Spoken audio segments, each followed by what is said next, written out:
მეცხვარეობის განვითარებას ხშირად აფერხებს როგორც გადამდები, ისე არაგადამდები დაავადებები, რომლებიც სერიოზულ ეკონომიკურ ზარალს აყენებს დარგს და ზოგჯერ ადამიანის ჯანმრთელობასაც უქმნის საფრთხეს.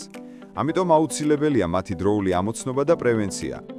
ცხვარში გავრცელებული არაგადამდები დაავადებაა ტიმპანია, ფაშვის შებერვა, რომელიც ჩნდება სველი ან ცვრიანი ბალახით, განსაკუთრებით იონჯითა და სამყურით კვებისას.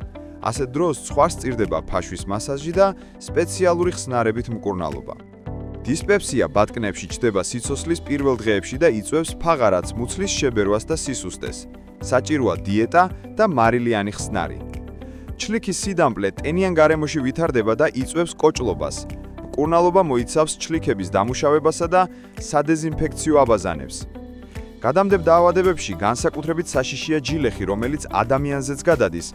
მისი პრევენცია მხოლოდ ვაქცინაციითაა შესაძლებელი. ასევე აღსანიშნავია თურქული, ენტეროტოქსემია, ბრადზოტი, პასტერელოზი და დიქტიოკაულოზი. თითოეული მათგანი სწრაფად პროგრესირებს და ხშირ შემთხვევაში იწვევს სიკვდილს. პროფილაქტიკის მთავარი გზა რეგულარული ვაქცინაცია, დეჰელმინთიზაცია, სისუფთავის დაცვა და დროული ვეტერინარული ჩარევაა. ჯანმრთელი ფარა ნიშნავს პროდუქტიულ მეურნეობას და სოფლის ეკონომიკური სტაბილურობის საფუძველს.